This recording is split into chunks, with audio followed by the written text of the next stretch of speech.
Hello बच्चों। हमने पिछली क्लास में मैटर का क्लासिफिकेशन शुरू कर दिया था और हमने फिज़िकल क्लासिफिकेशन भी कंप्लीट कर लिया था। इस क्लास में हम लोग केमिकल क्लासिफिकेशन पढ़ेंगे मैटर का। उसके अलावा कुछ कुछ बातें बेसिक मैथ्स की वो हम सीखेंगे। एसआई यूनिट क्या होती है जो केमिस्ट्री में यूज़ आने वाली है, उसके बारे में भी हम इसमें सीखेंगे। ठीक है बच्चों, चलिए शुरू करते हैं। तो हेडिंग है हमारी केमिकल क्लासिफिकेशन ऑफ मैटर। तो जैसा कि मैंने बताया था आपको पहले भी कि मैटर के दो क्लासिफिकेशन होते हैं। पहला क्लासिफिकेशन कौन सा था? Physical classification. उसके बेसिस पे तीन टाइप के थे, कौन कौन से? Solid, liquid and gas. Next classification है केमिकल क्लासिफिकेशन। तो यहाँ लिखा हुआ है मैटर। केमिकल क्लासिफिकेशन दो टाइप के होते हैं। किस किस में क्लासीफाई किया गया है? पहला टाइप है प्योर सब्सटेंस और दूसरा टाइप है बच्चों मिक्सचर। प्योर सब्सटेंस को फर्दर दो टाइप में क्लासीफाई किया गया है, एलिमेंट्स और दूसरा टाइप है कंपाउंड्स। और मिक्सचर को दो टाइप में क्लासीफाई किया गया है, पहला टाइप है होमोजीनियस मिक्सचर और दूसरा टाइप है हेट्रोजीनियस मिक्सचर। एक एक करके सबकी डेफिनेशन को समझते हैं। ठीक है, तो सबसे पहला इसमें डेफिनेशन जो आते हैं वो है प्योर सब्सटेंस। तो all constituent particles of a pure substance are in same chemical composition। क्या लिखा है बच्चों कि प्योर सब्सटेंस किसको बोलते हैं? जिसमें सारे कंस्टिट्यूएंट पार्टिकल्स, कौन से पार्टिकल्स हो सकते हैं सर? पार्टिकल्स हो सकते हैं, आपने बताया था एटम्स, आयंस, मॉलिक्यूल्स। ये सारे पार्टिकल्स का केमिकल कंपोजिशन कैसा हो? सेम हो। सारे पार्टिकल्स का केमिकल कंपोजिशन कैसा हो बच्चों? सेम हो। उसको हम लोग क्या बोलते हैं? Pure substance. अब केमिकल कंपोजिशन से क्या मतलब है, इसको अभी फर्दर एग्जांपल से समझेंगे। पहले यहाँ पे एक बात समझते हैं। दे हैव फिक्स्ड कंपोजिशन और डेफिनेट रेशियो। फिक्स्ड कंपोजिशन मतलब कि प्योर सब्सटेंस में जितने भी कंस्टिट्यूएंट पार्टिकल्स हैं उन सब का कंपोजिशन कैसा होगा? हमेशा फिक्स होगा। ठीक है बच्चों, कहीं भी कंपोजिशन चेंज नहीं होगा। जैसे अगर मैं आपको बोलूं, जैसे इसका टाइप है एलिमेंट्स और कंपाउंड। तो एलिमेंट्स में हमें पता है कौन कौन से एलिमेंट्स होते हैं सर। अभी तक 118 एलिमेंट डिस्कवर्ड हैं और कुछ मैन मेड है उसमें से और कुछ नेचुरली डिस्कवर्ड है। तो यहाँ पर मैंने कुछ एलिमेंट्स के नाम लिखे हैं, जैसे copper, sodium, hydrogen, oxygen, nitrogen और क्लोरीन। ये सब किसकी कैटेगरी में आते हैं? एलिमेंट्स की। देखो बच्चों, यहाँ पे हमने पढ़ा था the all constituent particles are in same chemical composition. मतलब क्या है? अगर मैं बात करूँ कॉपर की, तो कॉपर किससे मिलके बना होगा सर? कॉपर बना होगा सिमिलर टाइप के कॉपर एटम से। किससे मिलके बना होगा बच्चों? सिमिलर टाइप के कॉपर एटम से। जैसे मैं बात करूं, जैसे ये है मान लो कॉपर। ठीक है, तो इसमें जितने भी अंदर पार्टिकल्स हैं,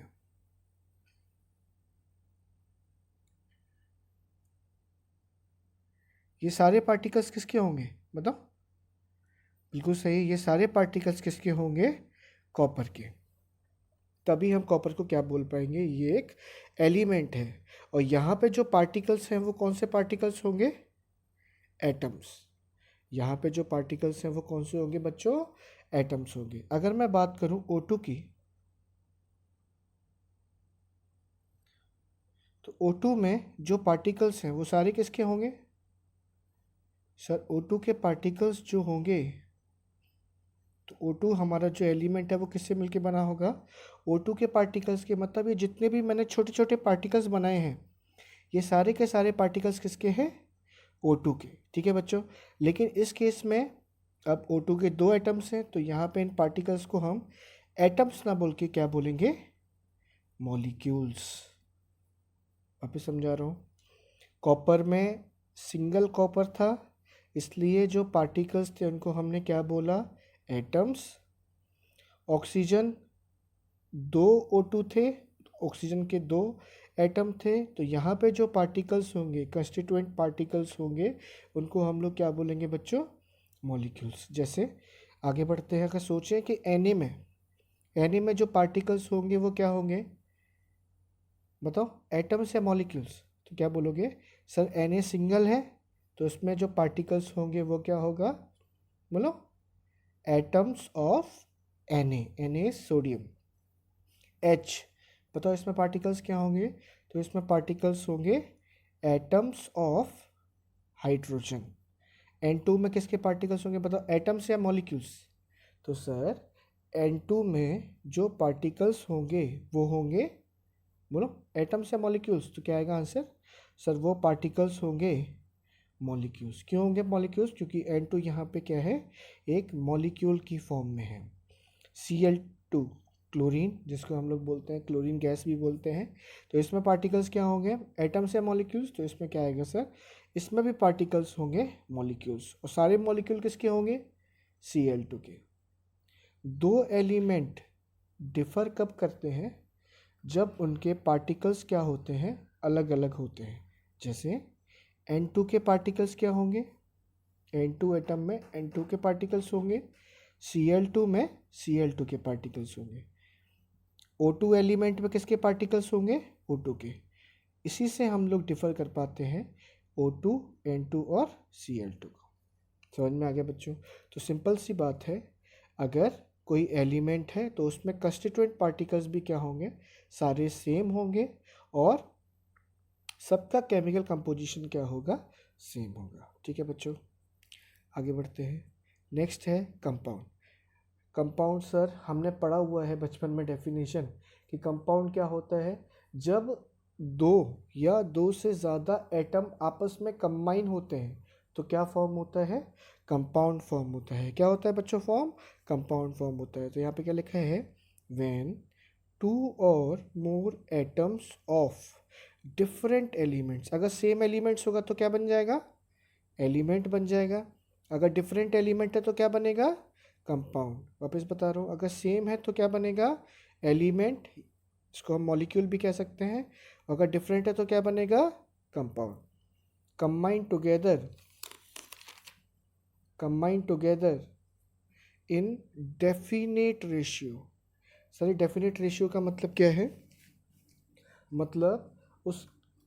मतलब हर एक पार्टिकल में कंपोजिशन कैसा होगा, फिक्स्ड होगा। हर एक पार्टिकल में कंपोजिशन कैसा होगा बच्चों, फिक्स्ड होगा। ठीक है, इसको अभी एग्जांपल लेते हैं तो हमें और समझ में आ जाएगा। ठीक है, जैसे अगर मैं बात करूं फॉर एग्जांपल CO2 की, ध्यान से देखना बच्चों, CO2 की, तो मुझे बता सकते हो CO2 किससे मिलके बना हुआ है, CO2 मिलके बना हुआ है कार्बन और ऑक्सीजन से। किससे मिलके बना हुआ है, कार्बन और ऑक्सीजन से। अलग अलग एलिमेंट है, तो दो डिफरेंट एलिमेंट जब कंबाइन हो रहे हैं तो वहाँ पे क्या फॉर्म होगा, बोलो, कंपाउंड फॉर्म होगा। तो CO2 क्या है, एक कंपाउंड है। क्या है बच्चों, कंपाउंड है। अब इस CO2 के अंदर क्या होगा, यहाँ बना रहा हूँ मैं, देखो ध्यान से। इस CO2 के अंदर बहुत सारे छोटे छोटे पार्टिकल होंगे जिनसे ये CO2 मिलके बना हुआ है। तो इस पार्टिकल में कौन कौन से एलिमेंट होंगे, कार्बन एंड ऑक्सीजन। इस पार्टिकल में कौन कौन से एलिमेंट होंगे, कार्बन एंड ऑक्सीजन। इस पार्टिकल में कौन कौन से एलिमेंट होंगे, कार्बन एंड ऑक्सीजन। आया समझ? मतलब CO2 के जितने भी पार्टिकल्स हैं उनमें एक क्या होगा, कार्बन, और दो क्या होंगे, ऑक्सीजन। इसी को हम लोग क्या बोलते हैं, फिक्स्ड कंपोजिशन। क्या बोलते हैं बच्चों, फिक्स्ड कंपोजिशन या फिर डेफिनेट रेशियो। फिक्स्ड कंपोजिशन या फिर डेफिनेट रेशियो। ठीक है, इसके और अदर एग्जांपल्स हो सकते हैं, जैसे ग्लूकोज। तो ग्लूकोज में क्या है, C6H12O6, मतलब कार्बन के 6 एटम, हाइड्रोजन के 12 एटम और ऑक्सीजन के 6 एटम आपस में कंबाइन हुए और क्या बना लिया, एक ग्लूकोज बना लिया। क्या बना लिया, एक ग्लूकोज। तो एक ग्लूकोज में टोटल कितने एटम आए, 6 कार्बन, वेरी गुड, 12 हाइड्रोजन और 6 ऑक्सीजन। टोटल कितना हुआ 6 + 12 18 + 6 कितना हो गया बच्चों 24। यहाँ पे मैंने एक और फॉर्मूला लिखा है C11H22O11।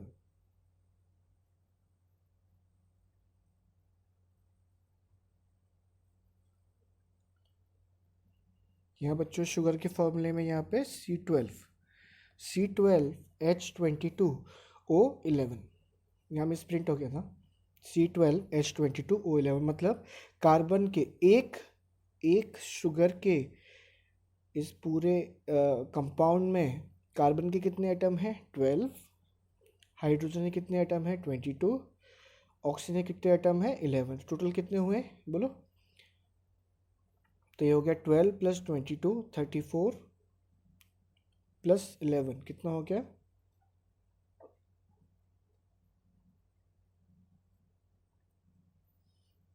45। टोटल कितने आइटम्स हो गए बच्चों 45 आइटम्स। तो अगर मैं आपको पूछूं कि शुगर के एक कंपाउंड में टोटल कितने आइटम्स आते हैं तो आप क्या बोलोगे सर एटम्स आते हैं कार्बन के 12, हाइड्रोजन के 22 और ऑक्सीजन के 11।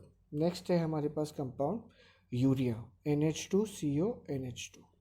नेक्स्ट इस कंपाउंड का नाम क्या है CH3COOH। क्या नाम है बच्चों एसिटिक एसिड। नेक्स्ट है C6H5COOH। ये शायद बहुत बच्चों ने नहीं सुना होगा। इस कंपाउंड का नाम है बेंजोइक एसिड। क्या नाम है बेंजोइक एसिड। ठीक है बच्चों। तो यहाँ पे अगर मैं इसको समराइज़ करूँ तो इसका मतलब क्या है कि एलिमेंट और कंपाउंड में जो होल कंपाउंड होता है उसमें जो पार्टिकल्स होते हैं उनका कंपोजिशन कैसा होता है बच्चों फिक्स होता है। जैसे CO2 में किसका कंपोजिशन फिक्स होगा कार्बन और ऑक्सीजन का। अगर आपको कंपोजिशन वर्ड से डिफ़िकल्टी आ रही है तो कंपोजिशन का सिमिलर मतलब होता है रेशियो। तो कार्बन और ऑक्सीजन का रेशियो कैसा होगा सेम होगा। जितना कार्बन ऑक्सीजन इस पार्टिकल में है उतना ही कार्बन ऑक्सीजन किस पार्टिकल में होगा इतना इसमें, और उतना ही कार्बन ऑक्सीजन किस पार्टिकल में होगा इसमें, उतना ही कार्बन और उतना ही ऑक्सीजन किस पार्टिकल में होगा इसमें। मतलब सारे पार्टिकल का जो केमिकल कंपोजिशन है वो कैसा होगा बच्चों फिक्स होगा। अब सबका केमिकल कंपोजिशन फिक्स है तो जो फिज़िकल मेथड्स हैं जैसे फिल्ट्रेशन उनसे हम इन पार्टिकल्स को सेपरेट नहीं कर सकते। तो एक बहुत ही अच्छा क्वेश्चन इसमें बनता है दैट प्योर सब्सटेंसेस आर या pure substances can not be separated by. तो क्वेश्चन आता है बताओ कौन सी टेक्निक से सेपरेट नहीं हो सकते। तो आंसर क्या है बाय फिजिकल मेथड्स। तो फिजिकल मेथड जैसे हैंड पिकिंग फिल्ट्रेशन इन सब का यूज़ करके हम लोग जो प्योर सब्सटेंसेस हैं उनको सेपरेट नहीं कर सकते। तो आई होप कि आपको प्योर सब्सटेंस समझ में आ गया होगा। प्योर सब्सटेंसेस में कुछ भी डाउट है आप वीडियो को रिवाइंड कीजिए उसको एक बार फिर देखिए तो आपको छोटी छोटी बातें समझ में आ जाएंगी। समरी में हमें ये याद रखना है कि सिमिलर टाइप के एटम से मिलके बना होता है ठीक है, और सबका केमिकल कंपोजिशन कैसा होता है सेम होता है। ठीक है बच्चों, और उसको हम लोग क्या बोलते हैं प्योर सब्सटेंस। नेक्स्ट डेफिनेशन पे आते हैं केमिकल कंपोजिशन में। तो नेक्स्ट डेफिनेशन है मिक्सचर्स। तो मिक्सचर में क्या है व्हेन 2 और more than 2 pure substances combine in any ratio. Pure substances में कौन सा रेशियो था फिक्स्ड रेशियो। यहाँ पे क्या रेशियो है एनी रेशियो, उसको हम लोग क्या बोलते हैं मिक्सचर। एग्जाम्पल क्या है शुगर सॉल्यूशन। मान लो आप पानी में शुगर डाल देते हो या चीनी डाल देते हो तो वहाँ पे जो मिक्सचर आपके पास तैयार होगा उसमें पानी का कुछ भी रेशियो हो सकता है और शुगर का भी कुछ भी रेशियो हो सकता है डिपेंडिंग ऑन आपने कितना शुगर और कितना पानी उसमें मिलाया है। टी हमें सबको पता है, टी हम लोग घर पे बनाते हैं that is also a mixture. Salt solution मतलब salt in water. Sand plus water is also example of mixture. अब सर शुगर सॉल्यूशन तो हम सब ने देखा है, सॉल्ट सॉल्यूशन भी हम सब ने देखा है, सैंड और टी भी हमने देखा है। सैंड प्लस वाटर, बहुत बच्चों ने बचपन में ट्राई किया होगा कि अगर आप एक पानी का ग्लास लो और उस पानी के ग्लास में थोड़ा सा सैंड डाल दो तो क्या होगा? क्या वो शुगर सॉल्यूशन जैसा दिखेगा? नहीं, वो शुगर सॉल्यूशन से डिफरेंट दिखेगा। तो इनमें डिफरेंसेस क्यों आ रहे हैं? क्योंकि जो मिक्सचर होते हैं वो दो टाइप से क्लासीफाई होते हैं। पहला टाइप है होमोजीनियस मिक्सचर। क्या टाइप है बच्चों? Homogeneous mixture. क्या होता है homogeneous mixture? For example sugar solution या फिर सॉल्ट सॉल्यूशन। चलो इसको समझते हैं, पहले इसकी डेफिनेशन पढ़ते हैं। यूनिफॉर्म कंपोजिशन, कंपोजिशन को और क्या बोल सकते हैं बच्चों? Percentage through out the bulk of mixture. Uniform composition through out the bulk of mixture is known as homogeneous mixture. Homogeneous mixture is also known as solutions. homogeneous mixture को क्या बोलते हैं बच्चों?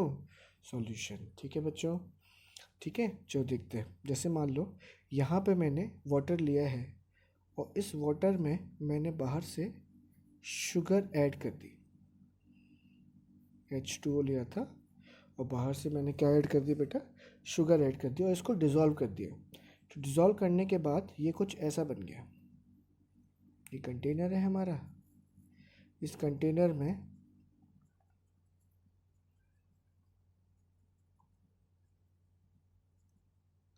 अब यहाँ पे क्या है? Sugar plus H2O water. तो बहुत बच्चों ने तो ये घर पे ट्राई भी किया होगा और देखा भी होगा, सब नहीं देखा होगा कि शुगर प्लस वाटर को जब मिलाते हैं तो क्या हम उसमें आइडेंटिफाई कर पाते हैं कि शुगर कहाँ है और वाटर कहाँ है? नहीं, शुगर और वाटर दोनों मिक्स होके एक टाइप का क्या बना लेते हैं? सॉल्यूशन। आई बात समझ बच्चों? लेकिन ये कब तक होता है? जब तक शुगर उसमें क्या हो? डिज़ोल्व होती रहे। अगर उसमें शुगर डिज़ोल्व होना बंद हो गई तब सॉल्यूशन नहीं बनेगा। तो जब तक शुगर, उसकी बात हम यहाँ पे नहीं करेंगे, उसकी बात आगे वाले चैप्टर्स में करेंगे। पहले सिंपल लेते हैं। क्या पे थोड़ी सी शुगर ली, उसको पानी में डाला तो वहाँ पे किसका सॉल्यूशन बन गया? शुगर प्लस वाटर का। अब यहाँ पे शुगर और वाटर को सेपरेट करना मुश्किल है, तो इस सॉल्यूशन को, इस मिक्सचर को हम लोग क्या बोलेंगे? Homogeneous mixture. अब इसको सेपरेट करना क्यों क्यों डिफ़िकल्टी है? क्योंकि इसका कंपोजिशन कैसा है? यूनिफॉर्म। मतलब लेट्स से, थोड़ा ध्यान समझेंगे, आई हैव 20% शुगर। इस पानी में, इस सॉल्यूशन में 20% क्या है? शुगर, और 80% क्या है बच्चों? वाटर। ठीक है, अभी तक क्लियर? इस सॉल्यूशन में मेरे पास 20% शुगर है और 80% क्या है? वाटर। अब मैंने क्या किया, इसमें से थोड़ा सा सॉल्यूशन एक दूसरे कंटेनर में निकाल लिया। तो आपके लिए एक सवाल है, बताओ इस कंटेनर में शुगर का परसेंटेज क्या होगा और वाटर का परसेंटेज क्या होगा? बोलो। तो इसमें भी शुगर का परसेंट होगा, बोलो 20% और वाटर का परसेंटेज होगा 80%। ऐसा क्यों हो रहा है? तो सर सिंपल सा आंसर है, ऐसा इसलिए हो रहा है because it is a type of homogeneous mixture. इसके एक ड्रॉप में भी शुगर कितना परसेंट होगा? 20%। और वाटर कितना परसेंट होगा? 80%। सिंगल सिंगल ड्रॉप में भी शुगर 20% और वाटर 80%। तो जो पूरे सॉल्यूशन का कंपोजिशन है, सिंगल ड्रॉप का भी कंपोजिशन क्या रहेगा? वही रहेगा। समझ में आया बच्चों? होमोजेनियस मिक्सचर का फील आया? होमोजेनियस मिक्सचर मतलब सर जो पूरे सॉल्यूशन का हाल है वही उसकी हर एक ड्रॉप का हाल होगा। उस सॉल्यूशन को हम लोग क्या बोलते हैं? Homogeneous mixture. ठीक है, example sugar solution, salt solution. इसका एक बहुत ही इंटरेस्टिंग एग्जाम्पल है, अगर आप बच्चों मुझे बता सकते हो। बहुत बच्चों को शायद पता होगा, अलॉय। कितने बच्चों को पता है alloy? Alloy is a homogeneous mixture of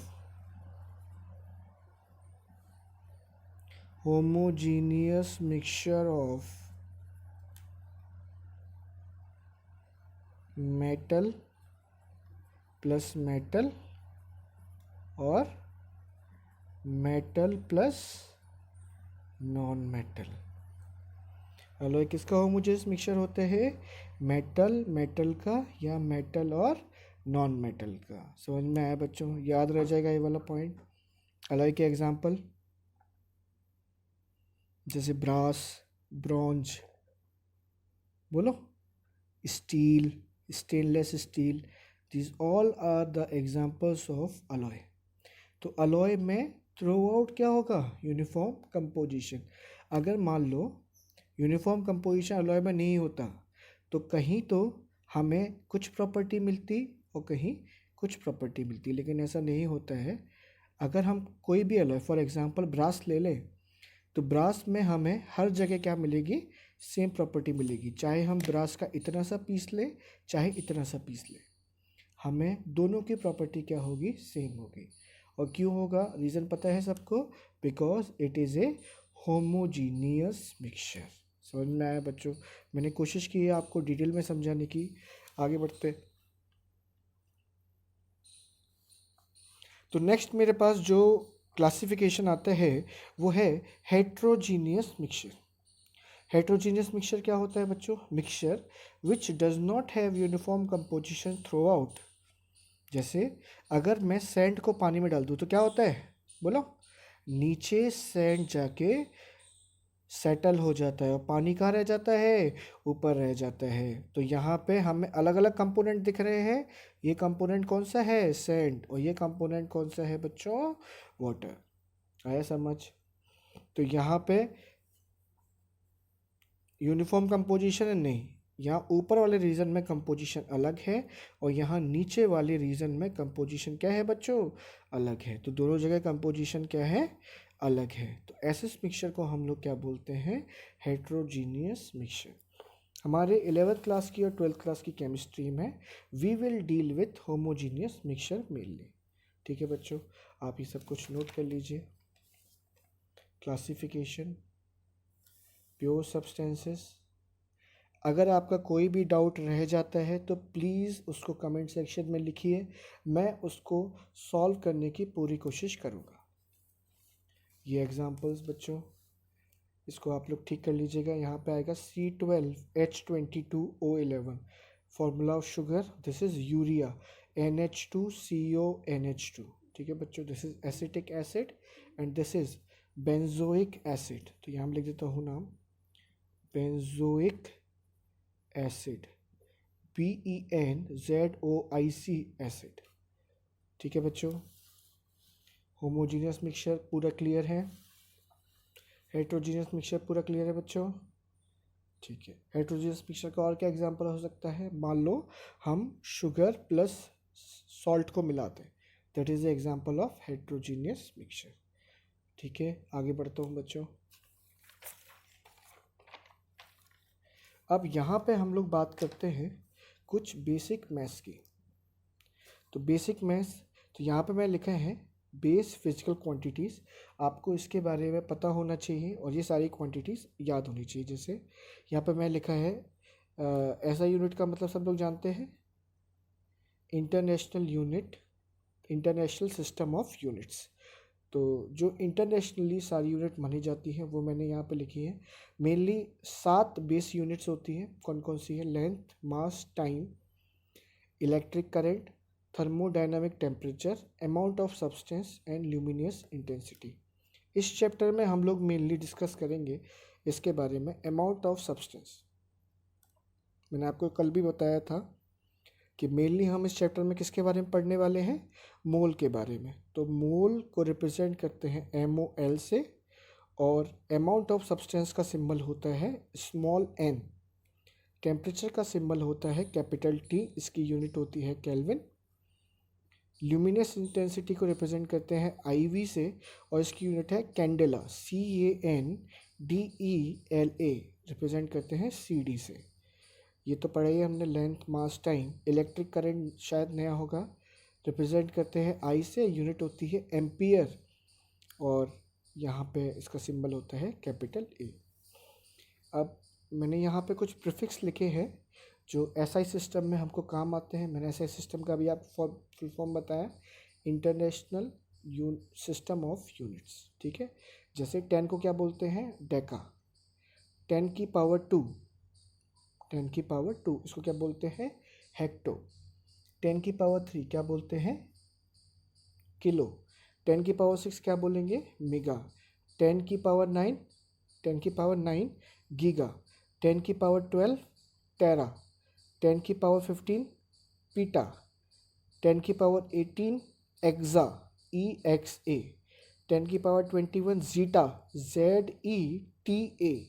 10 की power 24 yotta, Y O T T A. ठीक है बच्चों, समझ में आ गया, ये सारी हमको याद करनी है। इसके अलावा कुछ स्मॉलर यूनिट्स जैसे 10 की इसमें इम्पॉर्टेंट है ये, 10 की पावर -1, 10 की पावर -2, 10 की पावर -3, 10 की पावर -6, -9, -12, -15, ये सारी थ्रू आउट द चैप्टर्स हमें यूज़ में आएंगी। तो आप इनको याद कर लीजिए यहीं की हैं कि 10 की पावर -1 क्या होता है, डेसी।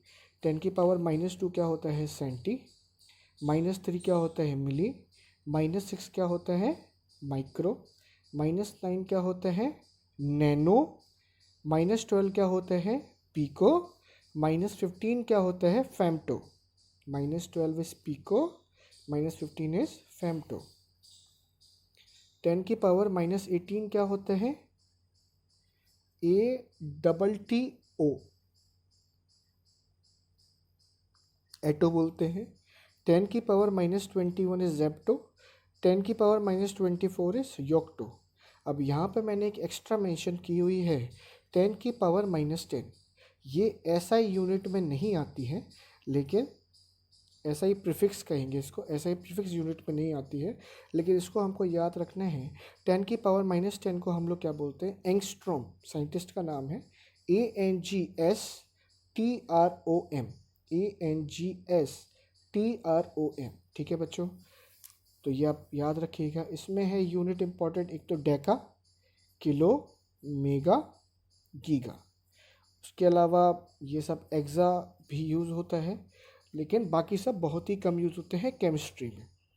ठीक है, डेका मेनली यूज़ होता है, किलो यूज़ होता है, मेगा यूज़ होता है, एंड गीगा यूज़ होता है।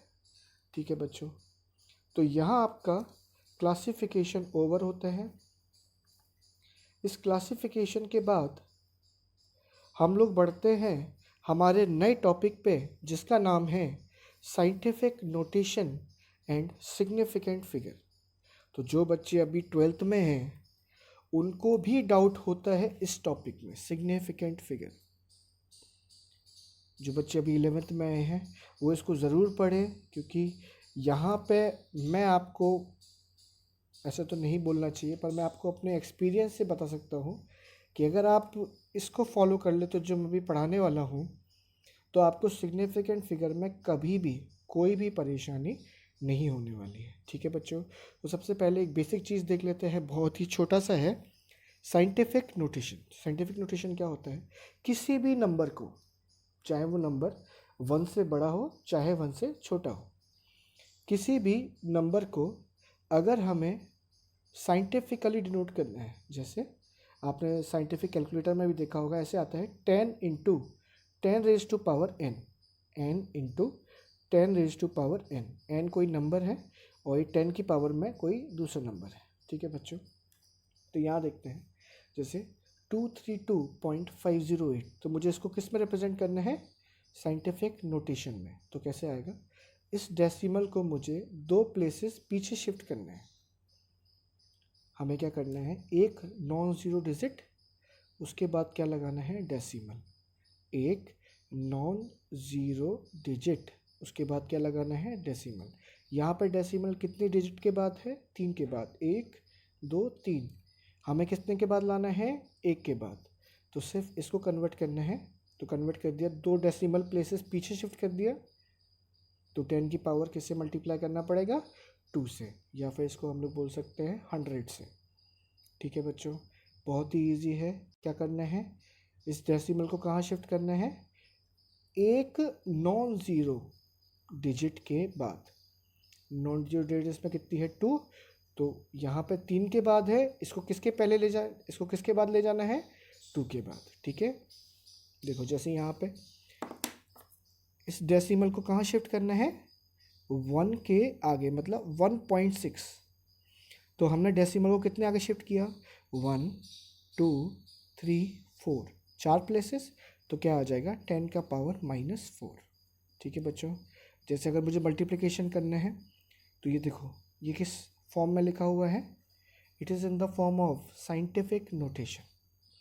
किस फॉर्म में लिखा हुआ है बच्चों, साइंटिफिक नोटेशन। एक डेसिमल, सॉरी एक डिजिट, उसके बाद डेसिमल, मल्टीप्लाई बाय 10⁻⁹, एक डिजिट उसके बाद डेसिमल मल्टीप्लाई बाय 10 की पावर 8। तो इन दोनों को मल्टीप्लाई कर लिया नॉर्मली, 10 की पावर 9, 10 की पावर 8 कितना हो जाएगा, 10 की पावर 17। अब यहाँ पे देखो कितनी डिजिट आ गई, बोलो 2। अब इस डेसिमल को कहाँ शिफ्ट करना है, एक डिजिट पीछे, तो एक डिजिट पीछे शिफ्ट किया तो क्या करना पड़ेगा, मल्टीप्लाई बाय 10। तो यहाँ पर मैं बताना तो नहीं चाहता हूँ क्योंकि ये बहुत ही बेसिक है, लेकिन अगर डेसिमल को पीछे शिफ्ट करते हैं तो मल्टीप्लाई करना पड़ता है 10 की पावर प्लस से, और डेसिमल को आगे डिजिट आगे शिफ्ट करते हैं तो मल्टीप्लाई करना पड़ता है 10 की पावर माइनस से। जैसे यहाँ शिफ्ट किया था 4 आगे तो 10 की पावर -4, यहाँ शिफ्ट किया था 2 पीछे तो 10 की पावर 2। ठीक है बच्चों, इसको कर लेंगे। अब इसमें कहीं डेसिमल दिख नहीं रहा है तो हम क्या मानेंगे कि डेसिमल कहाँ पे है, यहाँ पे सबसे लास्ट में। ठीक है बच्चों, हो जाएंगे ये चारों, तो ये चारों आपके लिए होमवर्क है 4 5 6 7। अपनी नेक्स्ट वीडियो में मैं इसके आंसर्स बताऊंगा।